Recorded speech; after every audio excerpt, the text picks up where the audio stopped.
What's up, good people? It's your boy, Leroy McKenzie Jr. Welcome to the Author Showcase, episode 40. This is the first one of 2021. So we want to welcome you all to the Author Showcase, brought to you by the National Black Unity. Can y'all see that? No, the light is kind of shining on it. The National Black Unity News newspaper, which is the number one um, black newspaper in the country. We are a national newspaper with international appeal. So we want to thank everyone for tuning in tonight.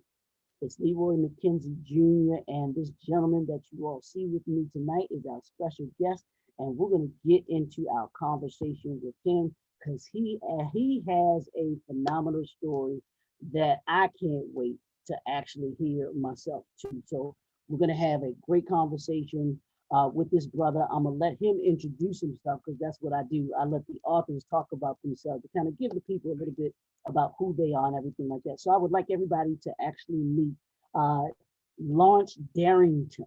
Lawrence Darrington. And Lawrence, I want you to start off just by telling the people a little bit about yourself, who you are, a little bit about your background, and then we'll get into your story. We'll get into you being a writer. We'll get into you being an author and everything. Great. First of all, I can say thank you. I appreciate you for having me on your show. It's a blessing. Any step is a step forward, step up, and elevation is a must. So thank you. I appreciate you, man, for letting me use your platform to get my book out there, man, because we don't support each other. Who will? Absolutely. And First of all, like I say, my name is Lawrence. that's what we're all about. That's right. Well, I'm Lawrence Darrington.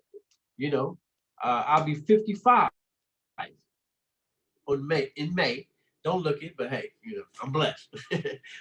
So, I started writing for a long years ago. I have a unique story, nothing I'm ashamed of, but I tell people all the time that, I was passed through school from elementary to high school, reading at a fifth grade level.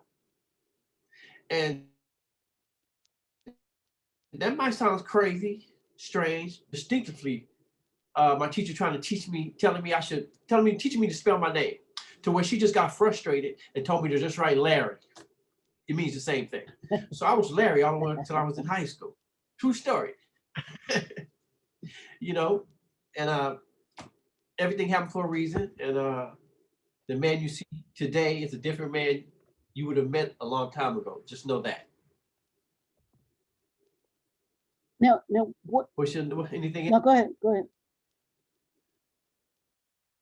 No, I'm saying so. I ended up going to prison where I learned to read. Mm-hmm. Not only did I learn, I cultivated it. I got good at it because at the same time, to survive in prison, you want to have this sense of communication from the outside. To do that, you have to know how to read and write. So that's what I concentrated on. I concentrated on reading the dictionary and learning. The first book I read was Roots. Really? Oh, wow. Yes, Roots by Alex Haley. I read it from cover to cover, and that's when I realized the concept of reading, how you put yourself into the character and how you feel the character, the words, whether it was happy, sad, whether it was frustration, whether it was joy, you feel it. That's why, when sometimes you hear people say, I want to see this movie, and other people say, I want to read the book because the book is always going to be better. And you will never understand that unless you really read a book and just indulge in it so deep that you feel every emotion that's in it. You feel me? Absolutely, and that's a powerful book to start off to read as your first book, man. Whoo! Man, no game. This for real. That definitely it's a great book to start off with from reading, like you said, and we'll talk a little bit about we'll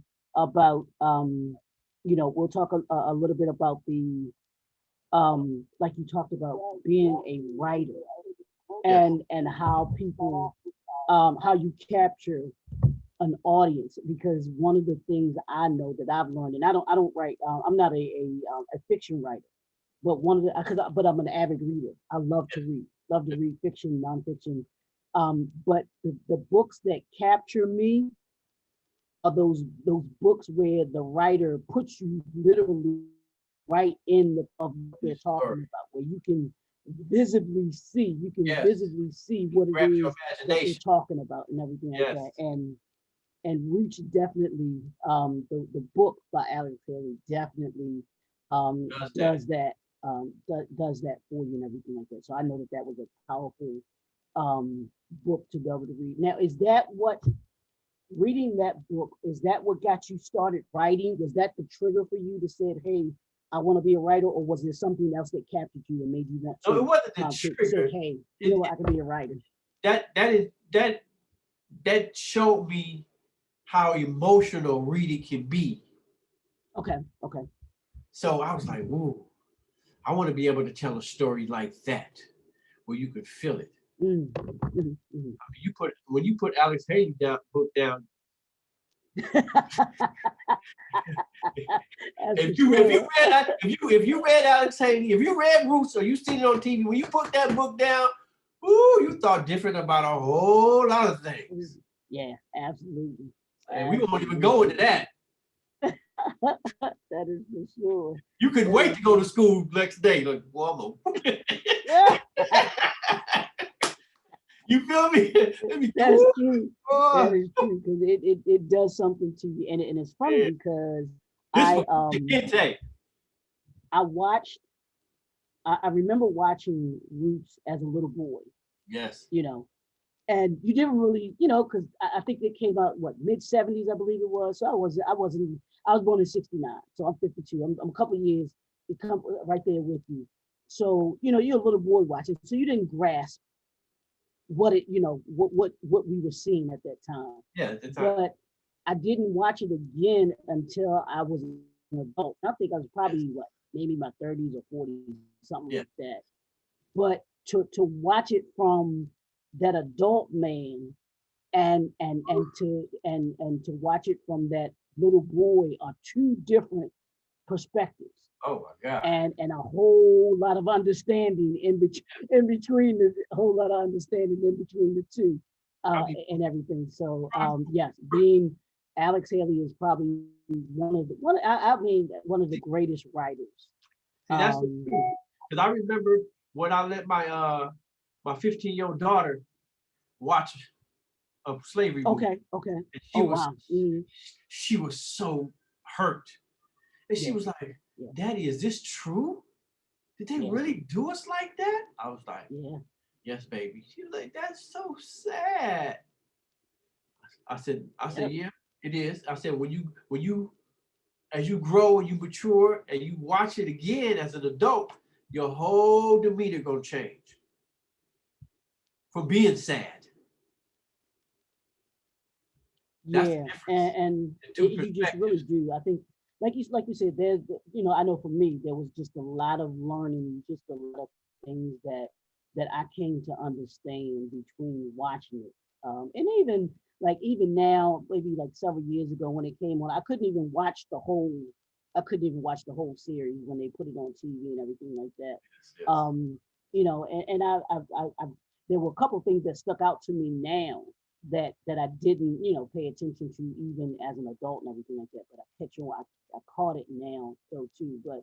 But yeah, because a lot of those things and a lot of the mentality that was doing that, during that time, is prevalent today when you think about things. So, Sure. that's a great book. Like I said, to be able, if you're going to learn about writing and learn about being an author, that's certainly a great book to kind of use as your blueprint for, like you Yes. said, of how you become a successful and great writer. So tell me, now this is your first book that you've written. I believe you said that this is the first book Yes, this that is my you've first. I written. read a couple, but this is the first book I read, finished, and published myself. Okay, now let's talk about that for a second. Um, I want you to tell me has been your journey, and your experience with being I don't call us self-published. I call us entrepreneurs. Anyone that publishes their own book, I call us authors because you're doing all aspects of a business and all aspects of of the publishing yourself. So talk a little, if you can, talk a little bit about that and what you've learned from doing it all yourself this time. Well, growing up, I went through a lot. So when it comes to writing, we all have a story to tell. It's just how you tell it. And you just can't tell it. You have to tell it with emotion. You have to tell it with passion. You have to make whoever reading it understand what you're trying to show them. Like you could read a book, and as the words go over your brain, you will feel if it's raining, the atmosphere, if it's sunny outside, is the wind blowing. You kind of feel that. And if you read word for word and you indulge yourself in the book, you go through the emotion.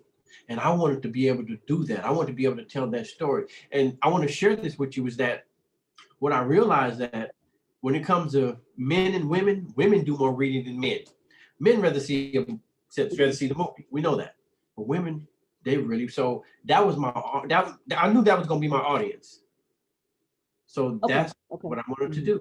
I wanted to tell a story that from a woman's point of view, that she can grab onto it, hold it, and just be in her emotion about understanding what I was trying to say. And it's a deep story.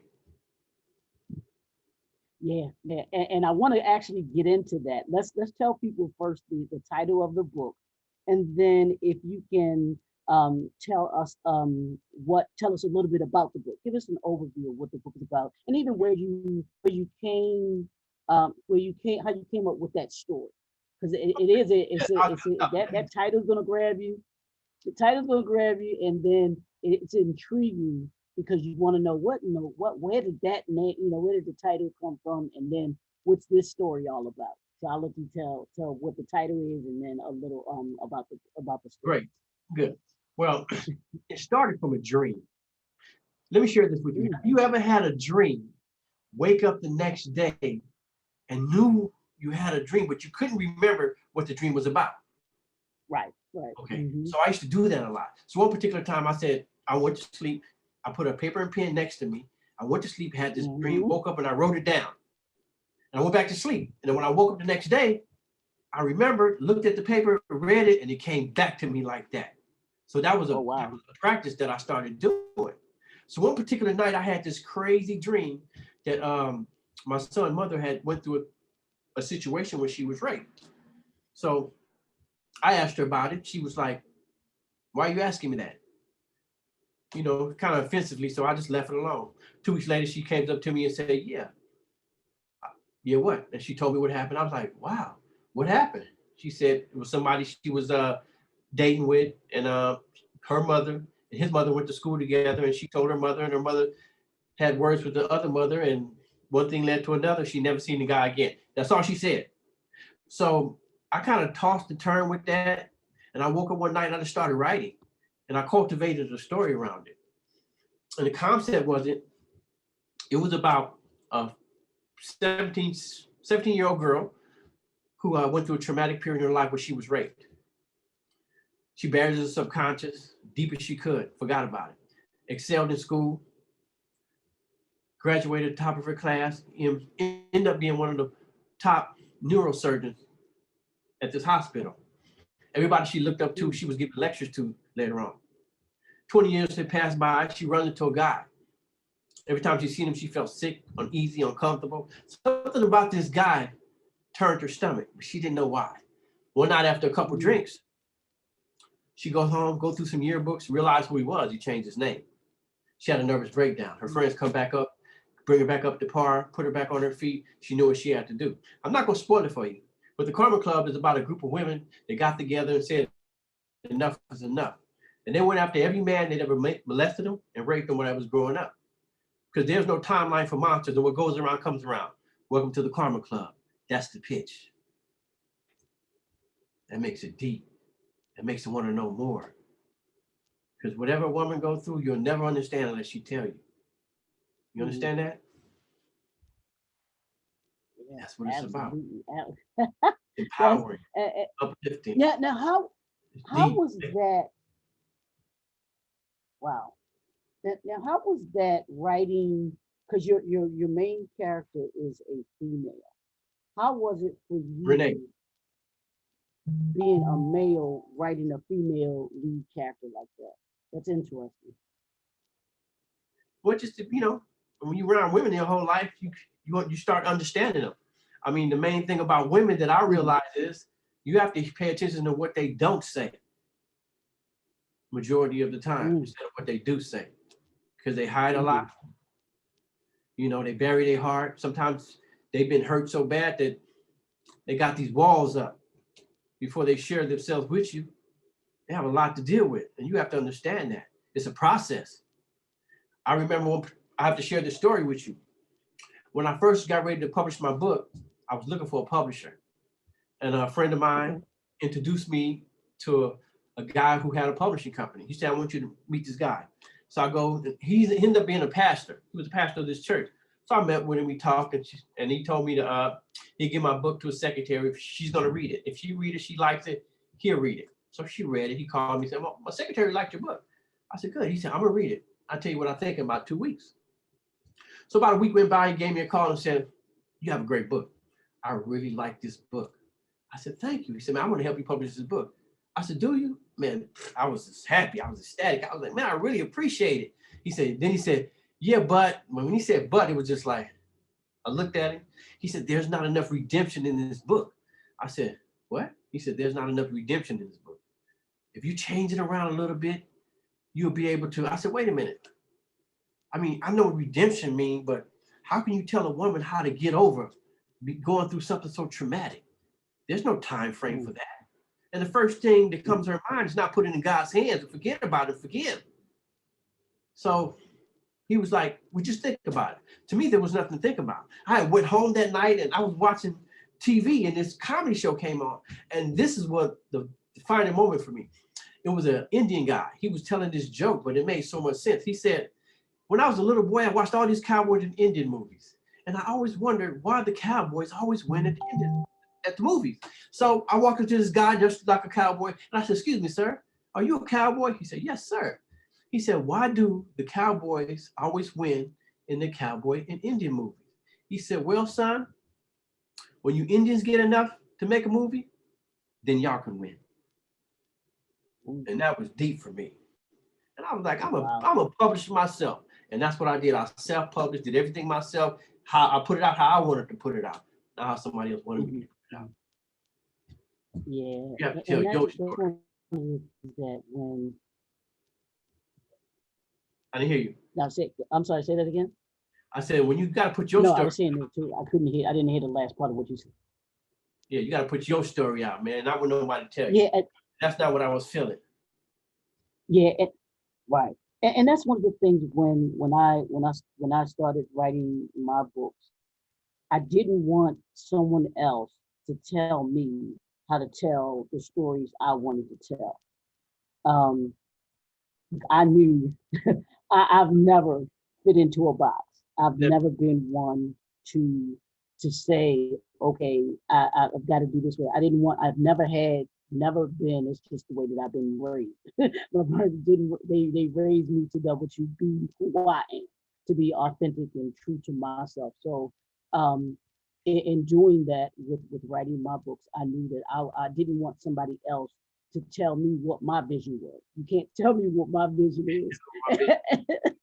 So I definitely feel you on that and being able to tell your story your way. And that's what I tell my clients too, that I take on. I said, understand, I said, mainstream publishing companies, they have a cookie cutter, and even small, the small ones too, like mine and everything. You have this cookie, they have this cookie cutter. And if you don't fit into that formula, that cookie cutter formula that they have, they'll either do one or two things. They'll do exactly with what you said that pastor did. Yeah, it's a great story, but if you change this, or if you do this or if you do that, it'll make it a little better. There's nothing wrong with suggestion. Yeah, but that would have been his story then. Right. That would have been his story now. But he wanted Right. He wanted your story to fit his narrative, his narrative. as opposed to right as opposed to story fitting your narrative and how you saw it. This is the character that you developed. And like you said, how can you tell the character that you developed there isn't enough redemption in it, that there isn't this in her? Maybe she didn't have redemption in it. Maybe that story doesn't end that way. Every story doesn't end with redemption. So Really don't. we have we have to understand, we have to understand that and everything. So I think that that's a great a great thing that you just talked about, where hopefully authors or those that are viewing this, and you feel like you have a book in you, that you understand that you can't or shouldn't allow others to tell you what your story is.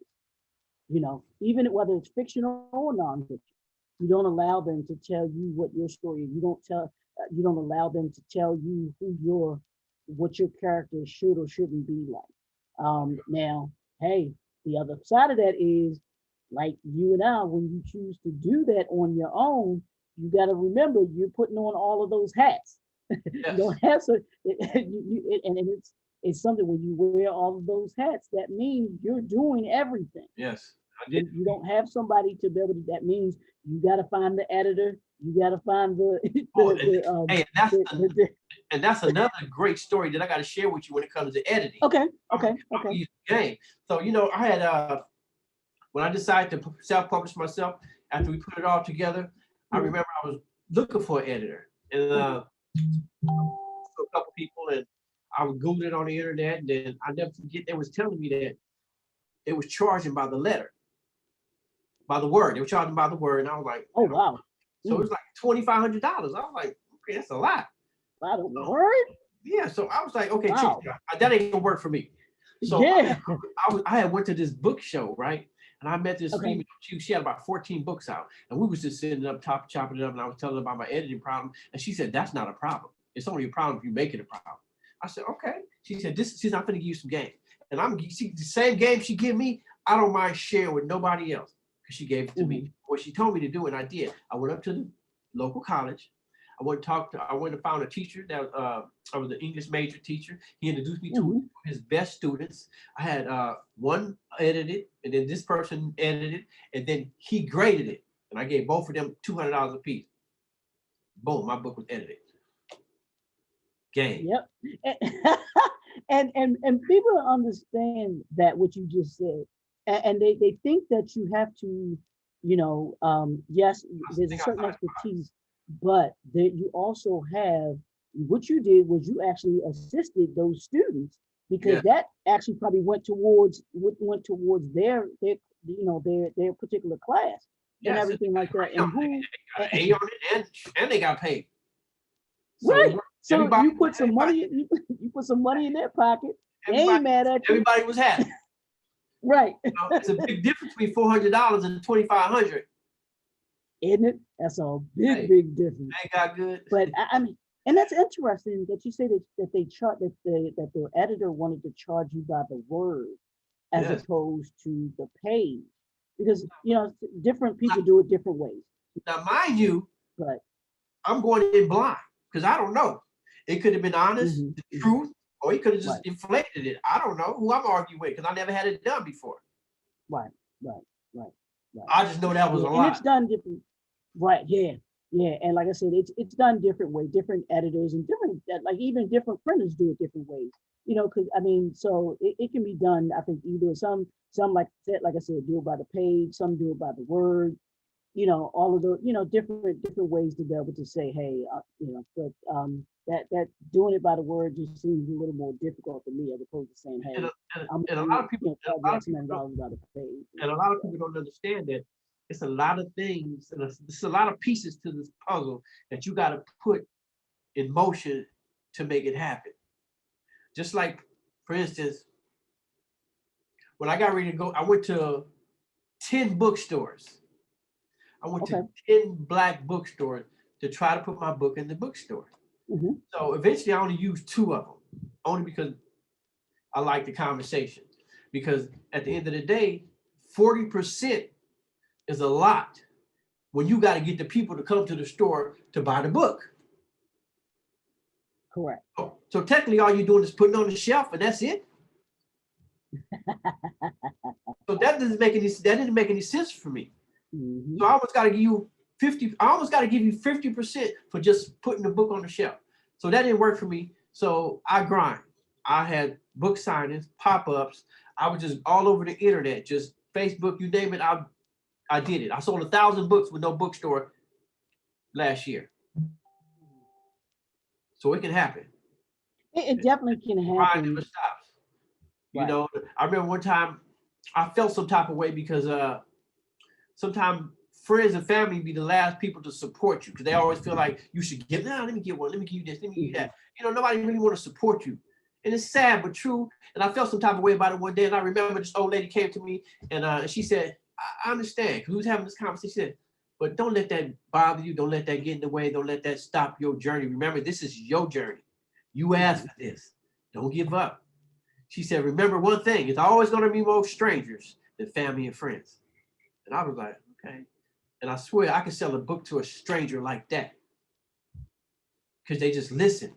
They pay attention. They look in my eye. They see my drive, my ambition, and they see my heart. And they be like, man, okay, I want to be a part of that. And they help me out, man. So anybody supporting me so far that got my book, I appreciate you so much from the bottom of my heart, because if we don't support each other, who will? Good, better, best, never let it rest. So your good is better and your better is best. Remember that. Absolutely. I love your energy and your stick to itiveness, because one of the things that you do learn as an author, as a writer, and everything like that. And I tell people this too, because a lot of people think that just because their book is on Amazon or that it's in Barnes and Noble and even in the regular bookstores, that's the be all end all. I'm like, no, it's not.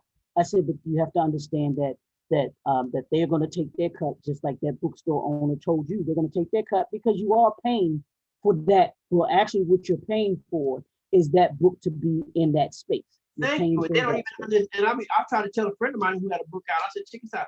That don't mean anything. I self-publish. I buy my book at a price, at a bulk rate. I can sell one book, give 3 away, and still double my money. That's hustling.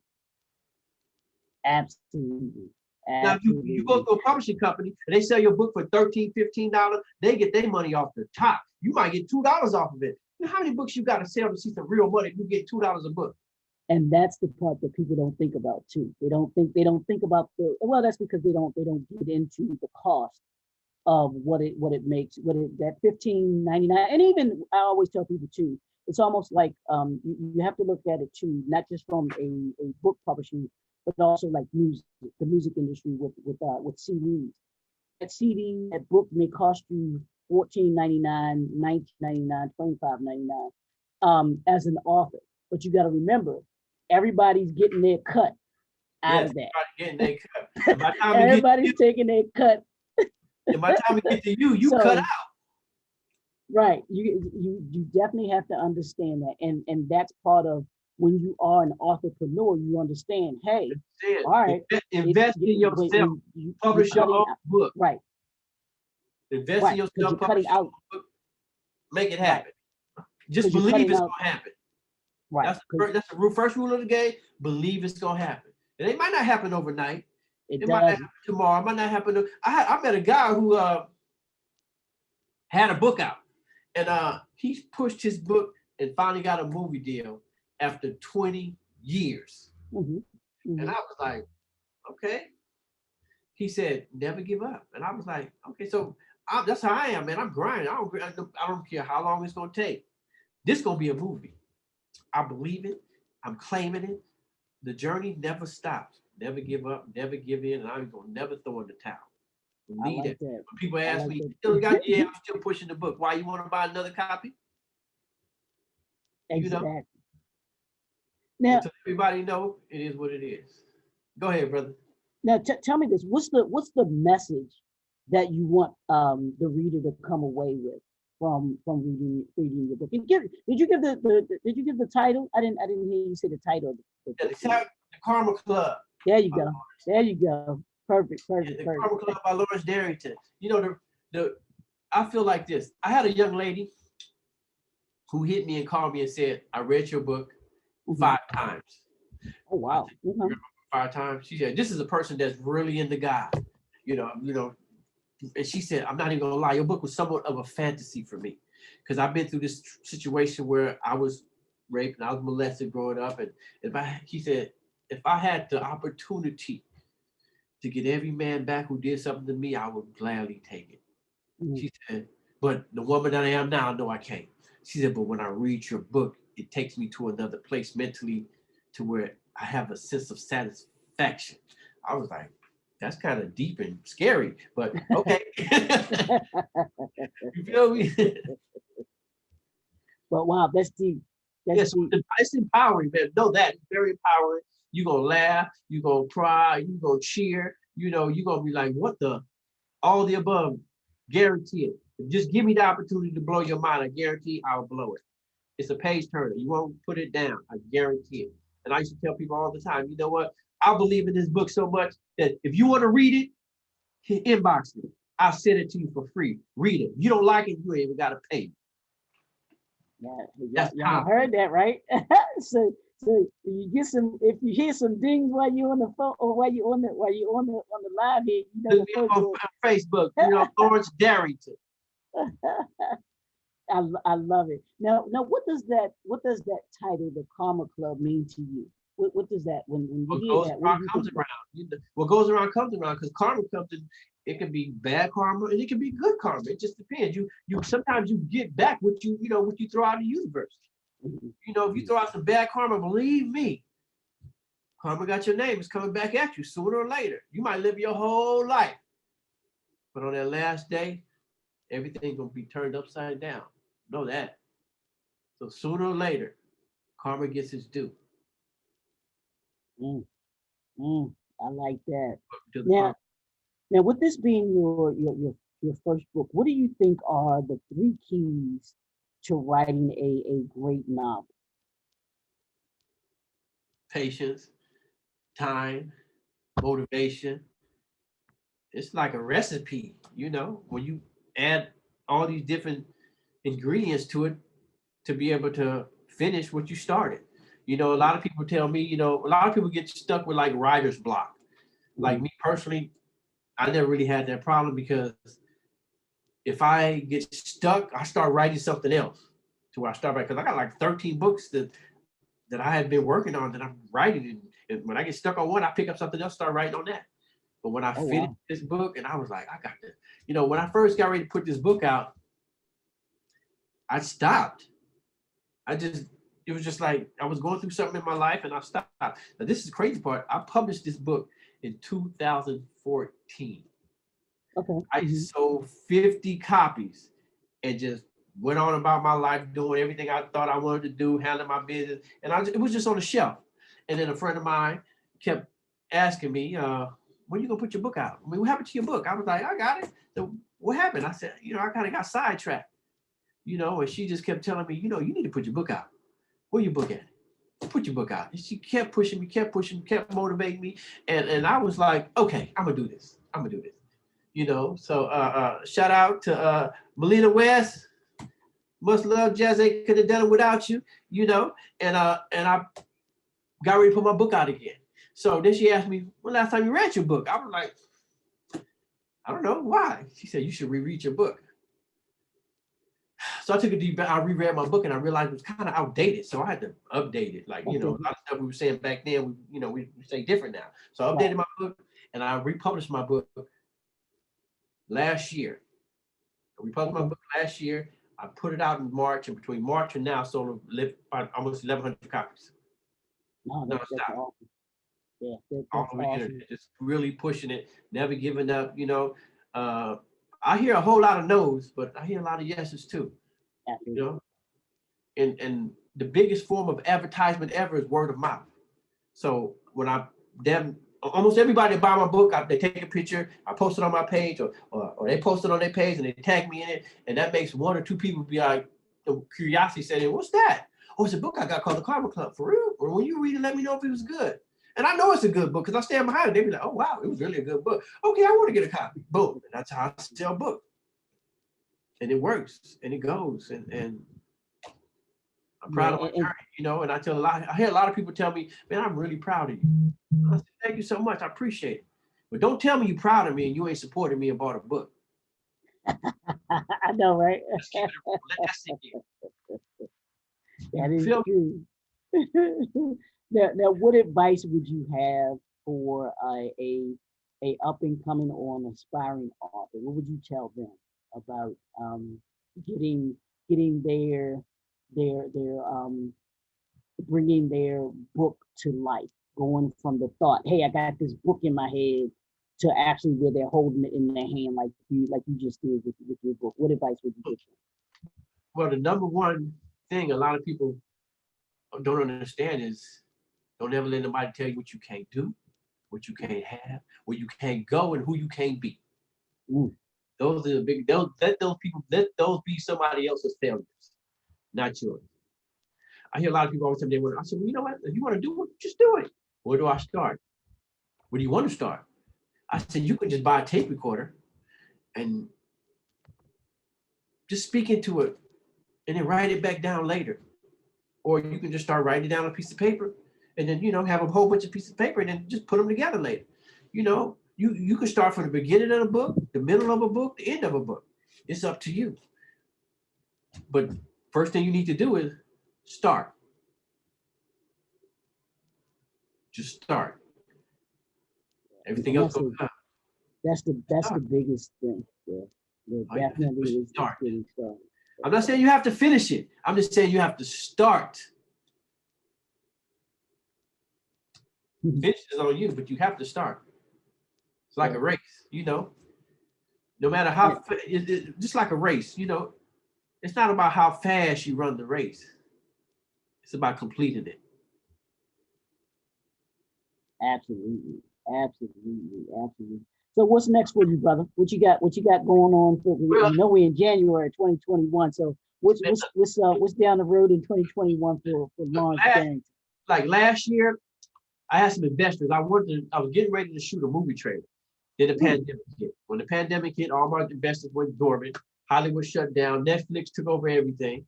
I don't know if anything, but I just kept pushing, kept selling my books, because I figured, everything happens for a reason, because I sold more books right now anyway.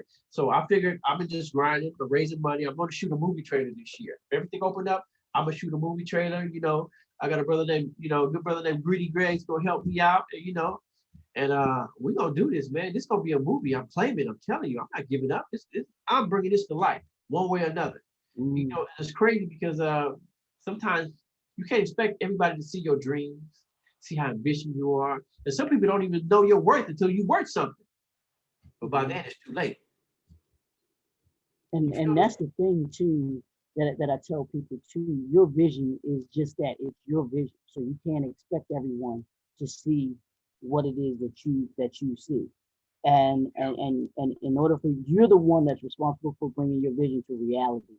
And then whatever is supposed to happen, whatever God has for that vision to happen once you bring it to reality is what's supposed to happen to it. If somebody's supposed to get it, then they're supposed to get it. If they're not supposed to get it, they're not supposed to get it. And everybody's not going to get it, right? Everybody's not going to get it.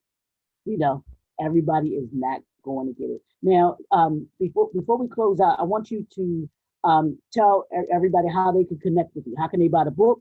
How can they contact you if they want you to come because you're a powerful speaker? How can they contact you to be able to have them come out and speak too? Hey, first of all, thank you so much for tuning in. I appreciate it from the bottom of my heart. Because we don't support each other, who will? I appreciate it. You get this book, I guarantee you're gonna love this book. I guarantee you ain't gonna put it down. I guarantee it's gonna be a page turn. Give me the opportunity to blow your mind and show you something different. Help one of our own make it to the top. Because when I make it, we made it. Know that. You can look me up. I have my own website, thekarmaclubnovel.com. thekarmaclubnovel.com. I'm also on Facebook, Lawrence Darrington. Look me up. You'll see my logo, the Karma Club, right there. I appreciate it. Come on now. Now you also have outside of your personal page, you also actually have a page called the Karma Club, don't you? Yeah, that's my little tell people about that. What the Karma Club is about. I got a Karma Club fan page. People go on there, And I'm just trying to get all the people that I can to just see how good and great this book is. I guarantee this book is very emboldening, it's empowering. You won't turn it. I get man, every woman that reads this book, they be like, oh my God. And everybody be having their own favorite part. But in the book, it has this one scene where she was getting ready to operate on this little girl, and her vital signs was dropping. And everybody was like a little nervous, but she wasn't. Renee, the main character, who's the doctor, the brain surgeon, she was operating on this little girl brain. And so she put the scalpel down, she put her head down, and she kind of prayed. She just started praying. And she just remembered the words her father taught her: good, better, best, never let it rest until your good is better and your better is the best. She picked the scalpel back up and she finished the surgery. The little girl lived. You want to know more? Get the book. I guarantee Wow. you'll love it. It's deep in every aspect. Spiritual, it's deep. Thank you for tuning in. I appreciate you. And welcome Wow. to the Karma Club. I love that. I love that. One more time, give the website, brother. Hey, the website is the Karma Club Novel. So get you a copy of The Karma Club by Lawrence Darrington. The website is www.thekarmaclubnovel. And you can also look me up on Facebook, Lawrence Darrington. I'm on Instagram too, The Karma Club Trilogy. I'm all over. Come find me or I'll come find you. You did. Absolutely. I love it. I love it. And this has been another awesome conversation in the author showcase. Brother Lawrence, thank you for coming into the showcase. I appreciate you bringing your message, your passion, your motivation, and showing other authors how to motivate themselves, and that you don't have to you don't have to be on that traditional track in order to No, you be don't. successful. You can do it on your own, but you have to want to do it on your own. If you don't want to go that mainstream publishing way. There's nothing wrong with it. Nothing wrong with But doing either one. you gotta I be tell a people, hey, super, you gotta be a super famous person to go through a publishing company and make some money. Straight up. you know, But you can do so it yourself. Just believe in yourself. That's all it takes. absolutely. Believe in Yep. yourself, never give up, and never throw in the towel. And remember those words: good, better, best. Never let it rest until your good is better and your better is best. Welcome to the Karma Club. There it Thank you is, so much, y'all. man. I The appreciate you for Karma having me on Club. your show. Wakanda forever, The baby. Karma Club, y'all. Hey, I'm loving it. And the author showcase coming to you again by the National Black Unity News. You can actually check out the latest issue with my brother. He is one of the showcase authors. You can actually see the my backdrop has some of them. You can't see the full thing with it here, but he is in the latest issue of the National Black Unity News. In the author showcase him, and I got some power pack interviews coming off, and what better way to kick it off with than with this brother here, kicking us off into our, like I said, our first edition of this year, 2021. And I got a lineup of authors that are coming, and this is just the beginning. So I appreciate you again, brother, for coming, sharing your story, one, but then also sharing the story of the Karma Club, and to show people that, hey, you can do it. You have to believe in you. And this has been another edition of the Author Showcase. It's your boy, Leroy McKenzie Jr. Y'all know what we do. And here's my mantra for 2021, y'all. It is leaving the familiar and to elevate your influence. And you do that. You leave the familiar, which means we've left 2020 behind us. We've left all those things that we surrounded ourselves with, being comfortable. And I've been saying this all day today, is being comfortable with being uncomfortable. yes. As an entrepreneur, as an entrepreneur, I know Lawrence can feel me on this, that you never feel comfortable with where you are, because you're always moving and striving to move to that Yeah. next level. So that's what this is all. That's what it's all about. And that's And when you do that, you elevate your influence, because now y'all have been introduced to this young man right here. And yes, I did say young man. This young man right here who is passionate about not just about who he is, but he's passionate about what he's doing. And I promise you, like he said, you will not pick up that book and not want to turn the pages and say what's going to happen next, what's happening next. Man, So thank you. So, man, thank you so much, and I appreciate you. And I thank everybody for tuning in. And remember, I just remember when I was growing up, I was little Tito. They grew up to become big Tito. They evolved into King Tito. But today, you call me Mr. Darrington. Can I help you? Remember, I tell my kids all the time, you got to dress like you want to be addressed. absolutely, You did. absolutely. So we want to thank y'all for tuning in, and we will see you all soon on the next time on the Author Showcase, and we will talk to y'all soon. We appreciate you. Hey, welcome to the Karma Club.